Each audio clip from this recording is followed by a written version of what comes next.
So normally with my packaging videos, I generally consider them to contain good advice.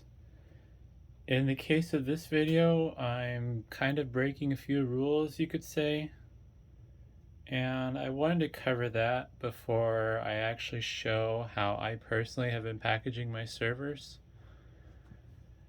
Now, technically, the bubble wrap being used here, this is Uline's industrial whatever stuff. They don't specify a weight rating on any of their bubble wrap, so I don't officially know what it's rated for. I'm gonna say that at this weight, you are kind of playing with fire because it's on that borderline of where you are exceeding what it's probably rated for.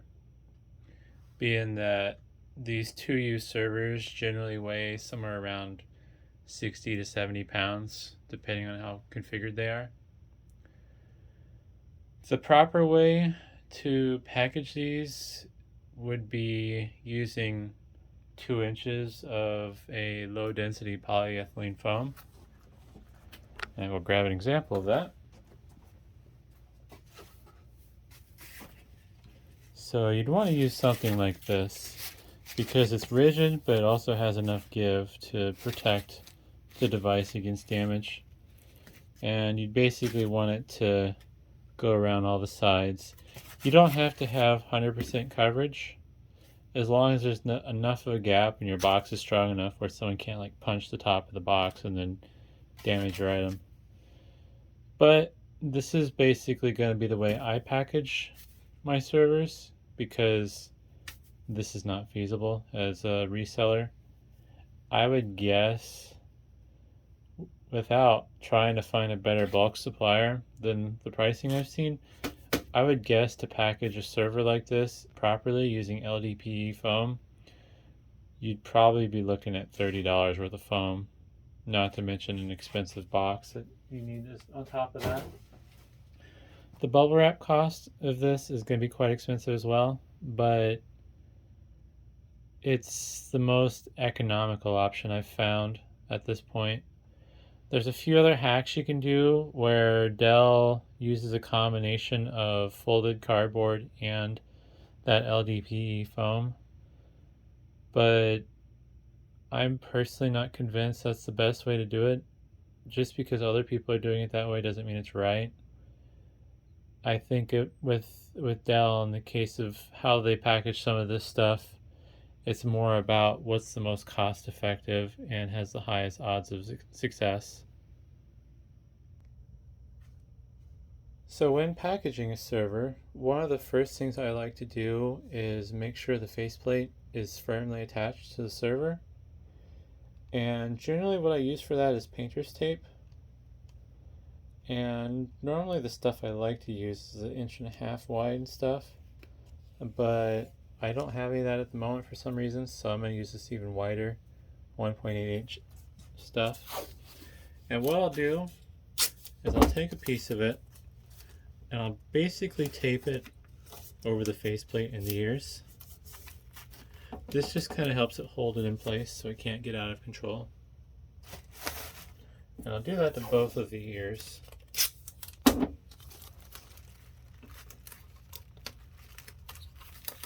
Oops. And there we go. Actually, I might start using this stuff. I'm kind of liking how much wider it is. So now this is a lot more stable. You could probably go as far as to going one over the middle, but since you got these little air gaps and stuff in the faceplate, if something presses against that, it's just going to rip the tape. It's probably not going to accomplish anything.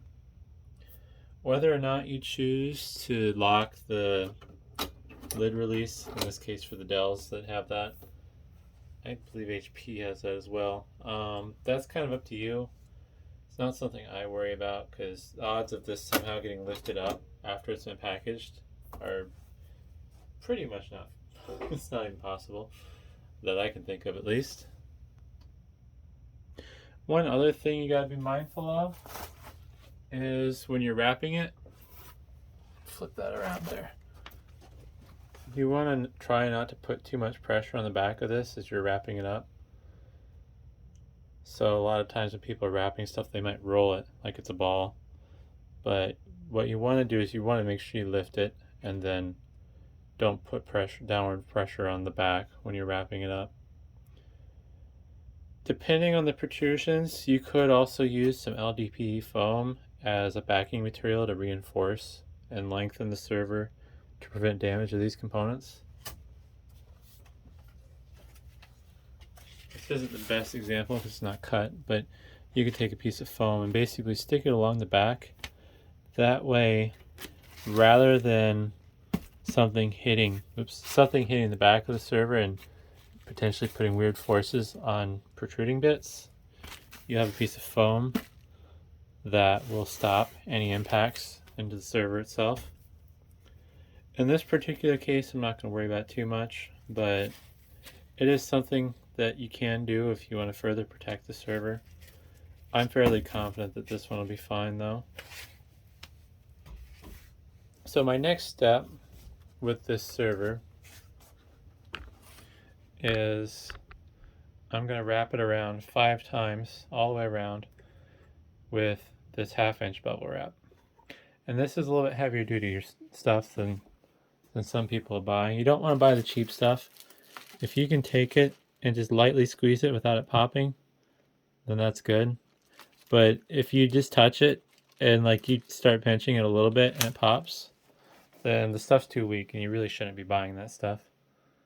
I don't know of a good way to explain how much force I'm putting on here, but I mean, that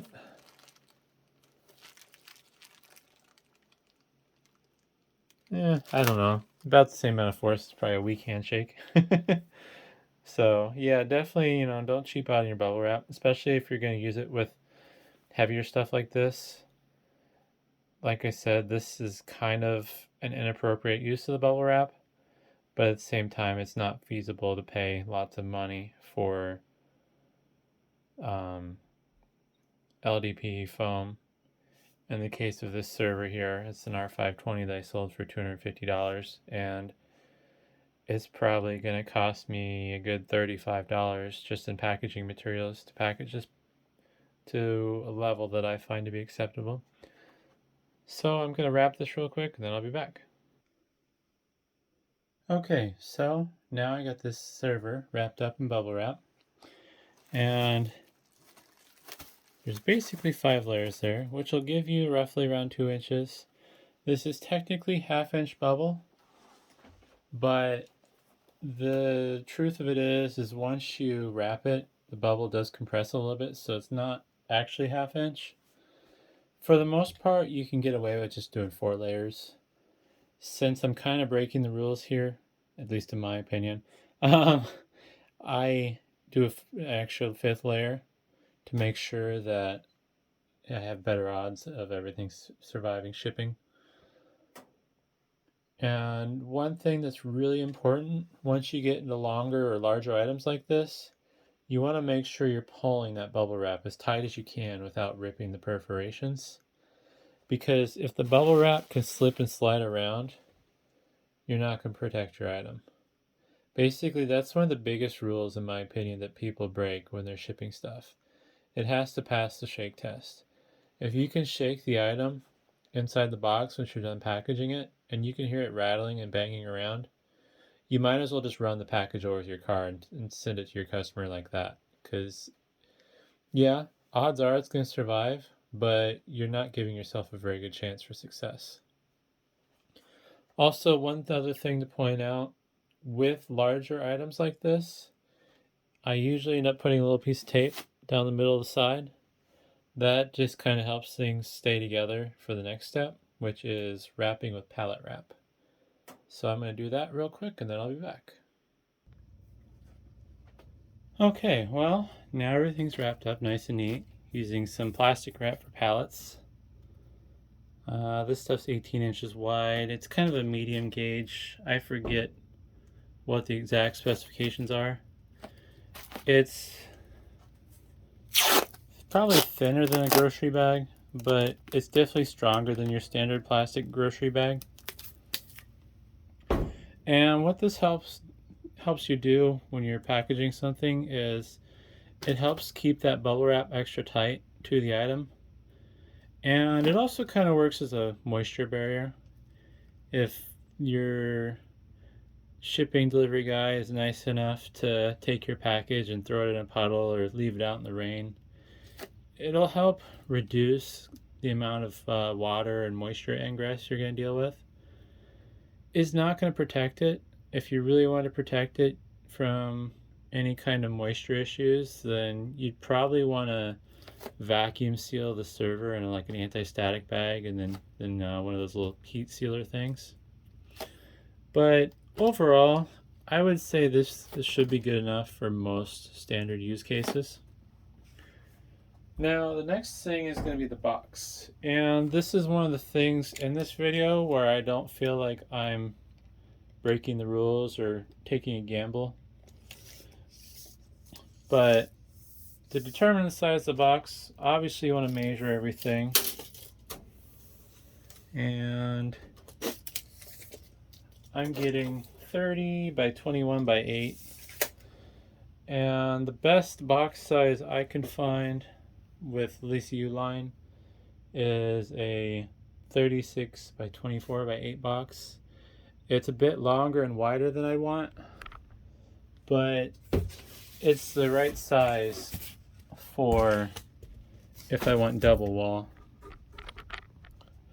I could probably get a more appropriately sized single wall box, but once you start getting this weight range, anything over 40 pounds, if you're doing it as a single wall box, you're taking a bit of a gamble. I've done 50-pound items in a single wall box, but the box won't make it a second trip if the buyer tries to return the item. So that's just something you want to be concerned about. But in general, even if it's a new single wall box, you're really taking a gamble once you get into those heavier weight ranges. So I am going to tape this box up and get the server placed in the box, and I'll be back. So I started taping the box, and I realized there's a very important detail I don't think I've ever hit on when taping packages. I could be wrong, since I'm good at forgetting things, but I especially want to hit on it with this video because the longer your box is, the more this becomes an issue. And what I want you to do is I want you to look at where that tape line is, and then notice where the cardboard seam is. I didn't do the perfect job on the other end, but everything else is basically butted up against each other as close as I could get it. The only reason I wasn't able to get it as close on that far end there is because there's some minor imperfections in the box with the way it was glued. But I thought this would be a good topic to hit on just in case I haven't in the past. So there's two different ways you see people taping box seams.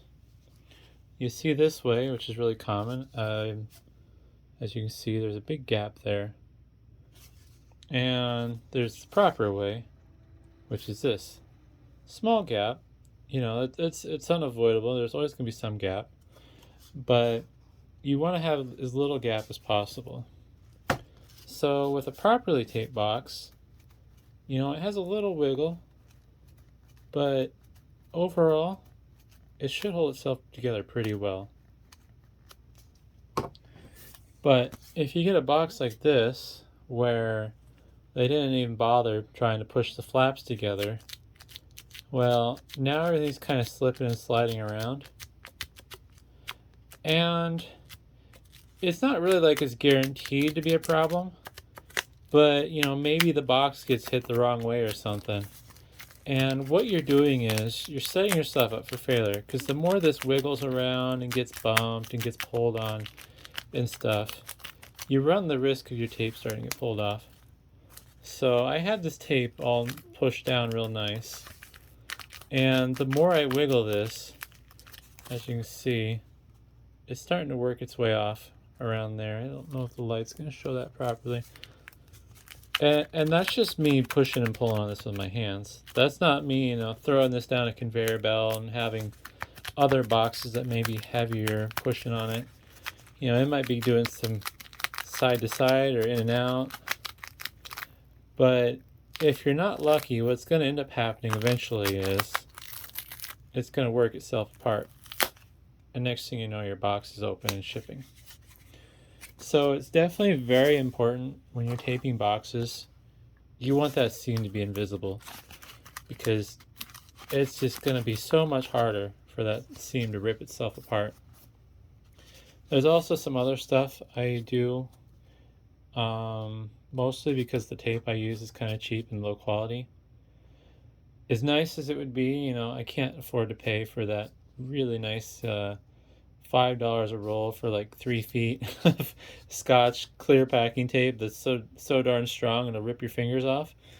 That stuff's sweet, but that's just not practical. The stuff I buy is probably $1.50 a roll. Obviously, I was exaggerating the length of the Scotch stuff, but I want to say 100 yards or something like that.